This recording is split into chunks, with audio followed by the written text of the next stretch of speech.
भोला रोज लकड़ियां तोड़कर लाता और गांव में जाकर बेचता। जो भी थोड़े पैसे मिलते उससे जैसे तैसे अपना पेट भरता।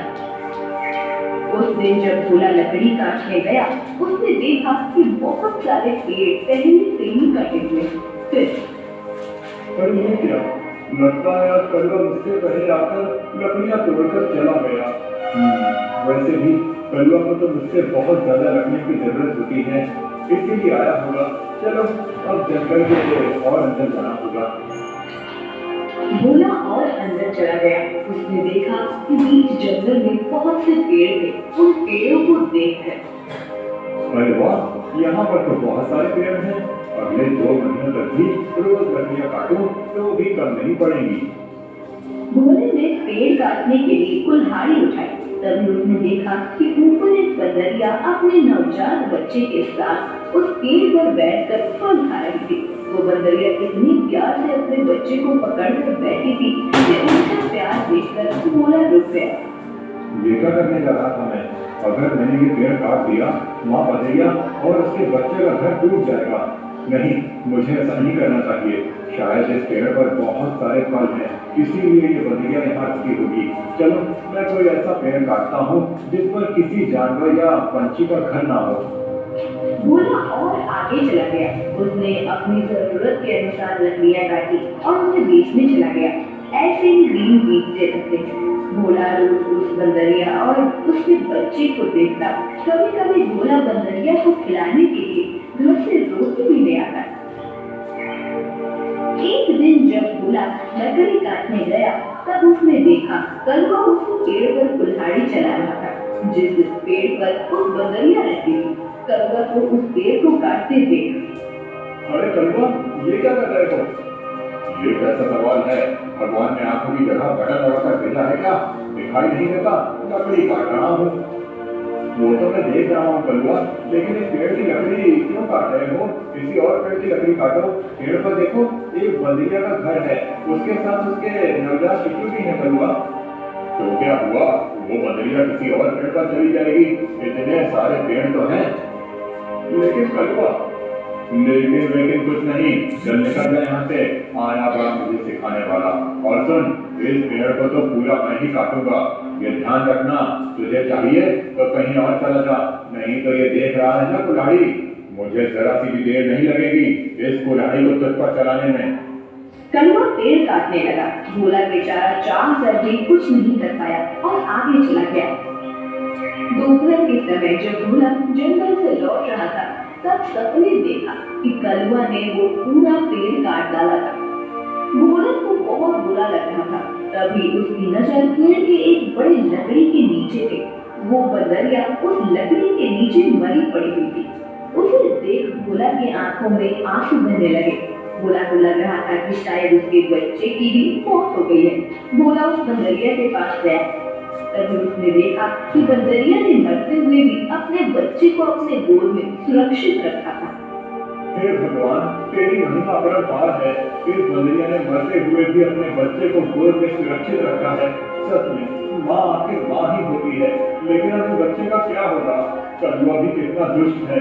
मैंने बताया था उसे इस पेड़ पर इस बंदरिया का घर है, लेकिन उसने मेरी बात नहीं सुनी। फिर भोला ने गड्ढा खोदकर बंदरिया के शव को उस गड्ढे में डाल दिया। फिर उसके बच्चे को अपनी गोद में उठाकर अपने साथ उसे घर ले आया। उस दिन एक बार फिर भोला अपने छोटे भाई की तरह उस बंदर को साथ रखने लगा। एक दिन भोला लकड़ी काटने गया था, तब क्यों भोला, सुना है तूने किसी बंदर को पाल रखा है? अरे खुद का पेट तो तुझसे भरता नहीं, अब उस बंदर को क्या खिलाएगा? वो वही बंदर है कलवा, जिसकी माँ के तुम हत्यारे हो। मैंने तुम्हें कहा था कि उस पेड़ पर उस बंदरिया का घर है, फिर भी तुमने वो पेड़ काट दिया। वो बंदरिया पेड़ से गिरकर मर गई, इसीलिए मुझे इंसानियत के नाते उस बंदर को अपने साथ ले जाना पड़ा। अगर मैं उसे नहीं ले जाता तो इस जंगल में ऐसे ही उसकी मौत हो जाती। हाँ, तो तू बड़ा दयावान है ना। सारी दुनिया की इंसानियत और अच्छाई एक तुझ में ही भरी हुई है ना। कलवा, मेरी तुमसे विनती है कि आगे से तुम कोई भी पेड़ काटते समय थोड़ा ध्यान दो कि किसी जानवर पंछी का घर न टूटे। ये बोला, मैंने पहले भी एक बार तुझसे कहा था कि तू मुझे मत सिखा। जब तूने कुल्हाड़ी हाथ में लेना सीखा था ना, उसके कई साल पहले से मैं लकड़ी काट रहा हूँ। तू कौन होता है मुझे सिखाने वाला? रुक, तुझे अभी मजा कराता हूँ। ऐसा कहकर करुआ ने भोला को पीटना शुरू कर दिया। उसे पीटने के बाद भोला को उसने चेतावनी दी कि आगे से अगर वो इस गांव में लकड़ी काटने के लिए आएगा तो उसे अपनी जान से हाथ धोना पड़ेगा। बेचारा भोला घर आ गया और बंदर से बात करने लगा। चलो दोस्त, अब गांव से हमारा दाना पानी उठ गया है। उस करुआ ने मुझे पीट कर साफ साफ चेतावनी दे दी है। अब अगर जान बचानी है तो इस गांव को छोड़कर जाना ही बेहतर होगा। चलो हम कहीं और जाकर हमारी अपनी दुनिया बसाएंगे। भोला बंदर को अपने कंधे पर बिठाकर गांव से कहीं दूर जाने के लिए निकल गया। दिन बीत रहे थे और भोला दर बदर भटकते हुए काम की तलाश कर रहा था। ना तो उसे काम मिल रहा था और ना उसके रहने का कोई ठिकाना था। जैसे तैसे अपने लिए और बंदर के लिए वो एक वक्त का खाना जुटा पा रहा था।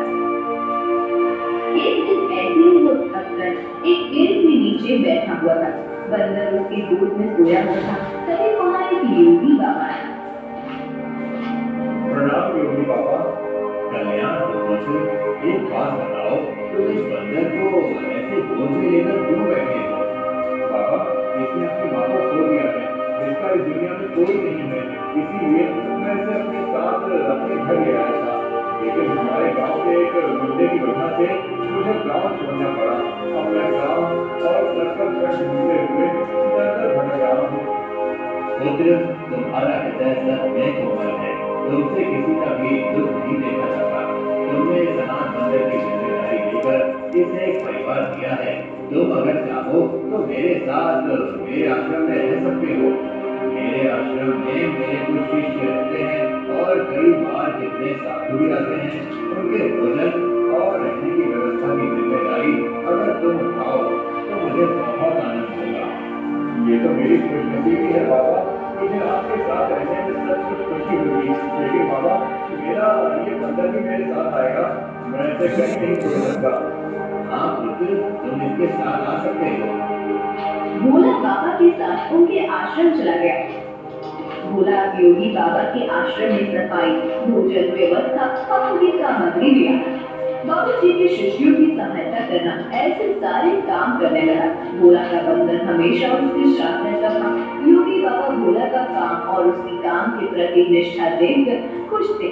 बाबा हमेशा अपने बाकी शिष्य और साधुओं से भोला की तारीफ करते थे। बाबा जी का एक शिष्य था मानिक, जो भोला की तारीफ से बहुत चलता था। उसे लगता था कि भोला तो एक साधारण लड़का है, फिर भी बाबा जी उसकी बड़ी तारीफ करते हैं। जबकि मैं इतनी पढ़ाई करता हूँ, वेद पाठ करता हूँ, फिर भी बाबा जी को मेरी कोई अहमियत नहीं है। एक दिन भैया, आपके लिए ताजे फल लेकर आया हूँ। बोला, आजकल तुम ज्यादा आलसी हो चुके हो। तुम्हें ज्यादा खाना ना पकाना पड़े, इसीलिए तुम ये फल लेकर आते हो। ऐसी बात नहीं है भैया, वो बाबूजी ने आज सबको फलहार करने को कहा है, इसीलिए मैं फल लेकर आया था। भोला बात कर ही रहा था कि तभी उसका दोस्त बंदर आया और उसने मलिक के फल खा लिए। अरे ये क्या? अरे संभालो तुम्हारे बंदर को। पूरे आश्रम को सर पर उठाकर रखा है। ये बंदर मेरे फल खा गया। बोला, अभी के अभी बंदर को भगाओ इस आश्रम से, नहीं तो मैं योगी बाबा से इसकी शिकायत करूंगा। अरे भैया, मैं आपसे माफी मांगता हूँ और आपके लिए और फल लेकर आता हूँ, लेकिन मेरे भाई को मैं अपने से अलग नहीं कर सकता। मलिक को भोला पर बहुत गुस्सा आया।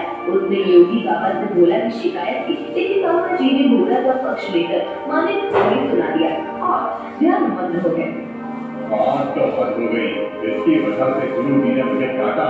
इसका कुछ करना ही पड़ेगा, लेकिन इस तरह कि मेरा नाम कहीं न जाए और इसकी छुट्टी हो जाए। कुछ दिन के बाद योगी बाबा को उस गांव के राजा ने अपने राजमहल में आने का आमंत्रण दिया। योगी बाबा अपने शिष्यों के साथ भोला को लेकर राजमहल चले गए। राजा ने उनकी बड़ी आओ भगत की। 2 दिन राजमहल में रहने के बाद सब आश्रम लौटे। फिर 2 दिन के बाद राजा अपने कुछ दास और प्रधान के साथ आश्रम आए।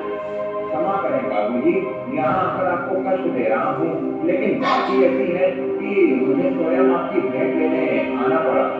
कोई बात नहीं, आपके आने का कारण बताइए। समझ नहीं आ रहा कैसे कहूँ बाबूजी, 2 दिनों से हमारी महारानी का नवलखा हार कहीं गुम हो गया है। समझ नहीं आ रहा कि कहाँ गायब हो गया। साफ साफ बताइए कि आप क्या कहना चाहते हैं। क्या हमारे जाने के बाद से वो हार गुम हुआ है? सच कहूँ तो हाँ, मतलब हम में से किसी ने वो हार चुराया है, ऐसा कहना है आपका? नहीं बाबूजी, मैं आप पर शक करने का पाप नहीं कर सकता, लेकिन महारानी की वजह से मुझे यहाँ पर आना पड़ा। महाराज, आपके यहाँ आने की वजह से मुझे कोई आपत्ति नहीं हुई, लेकिन मैं अपने सारे शिष्यों को अच्छे से जानता हूँ। मेरे शिष्यों में से कोई भी चोरी जैसा पाप नहीं कर सकता। फिर भी अगर आपको तसल्ली ना हो तो आप सबकी तलाश ले सकते हैं। राजा के साथ आए हुए दासों ने सबकी तलाशी ली। तब उन्हें भोला की झोली में वो 9 लाख का हार छुपाया हुआ मिला। वो भोला को पकड़ कर ले गए। छोड़ो मुझे, मैंने कुछ नहीं किया है बाबूजी, मैं सब कह रहा हूँ, मैंने चोरी नहीं की। भोला, तुमने चोरी की है? मैं सोच भी नहीं सकता था कि तुम इतनी गिरी हुई हरकत कर सकते हो। नहीं नहीं मालिक भैया, मैं सच कह रहा हूँ, मैंने कुछ नहीं किया, मैंने उस हार को देखा भी नहीं था। बाबूजी, ये लड़का रंगे हाथों पकड़ा गया है, अब मैं कुछ नहीं कर सकता। मुझे इसे सजा दिलाने के लिए महल लेकर जाना होगा। बाबूजी, मुझे पता दीजिए, मैंने सच में कुछ नहीं किया।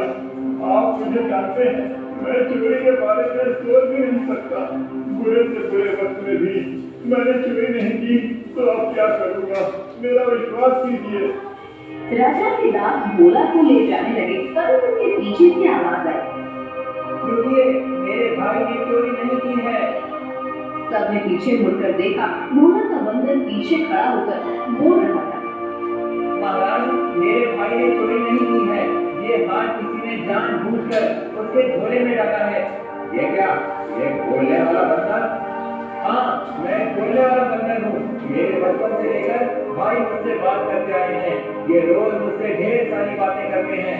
उन्हें बोलते हुए देख और उनकी बातें सुनकर ही मैंने बोलना सीखा है। मैं दावे के साथ कह सकता हूँ, मेरे भाई ने चोरी नहीं की है। अच्छा, तो तुम दावे के साथ कह रहे हो, तो तुम्हें ये भी पता होगा कि ये हार जानबूझकर इसकी झोली में किसने डाला? हाँ, मुझे पता है, इस मालिक ने मेरे भाई के झोले में वो हार डाल दिया था। क्या तुम सच बोल रहे हो? नहीं नहीं बाबूजी, ये झूठ बोल रहा है, मैंने सच में चोरी नहीं की है। तुम्हारी लड़खड़ाती हुई जुबान ने सब सच कह दिया है मालिक। मैं कभी सोच ही नहीं सकता था कि तुम ऐसा करोगे। सच सच बताओ, तुमने चोरी क्यों की और उसका इल्जाम बेचारे भोला पर डालकर क्या करना चाहते थे तुम? मालिक ने अपनी जलन के बारे में सब सच बाबा जी को बता दिया। महारानी के हार की चोरी की धुन में मालिक को पकड़ लिया गया। फिर भोला, तुम्हारा ये बंदर सच में बड़े काम का है। ये हमारे राज्य की बड़ी मदद कर सकता है। मैं चाहता हूँ कि तुम इसके साथ हमारे राज्य के गुप्तचर बन जाओ और हमारे शत्रुओं की गतिविधियों पर नजर रखो। इस बंदर पर किसी को शक नहीं होगा और तुम आसानी से सब पर नजर रख पाओगे। इस काम के बदले में तुम्हें बहुत धन दिया जाएगा। राजा जी की बात भोला को सही लगी। योगी जी ने उससे हामी भरी। भोला राज्य का पहला ऐसा गुप्तचर बन गया जिसका साथी एक बंदर था।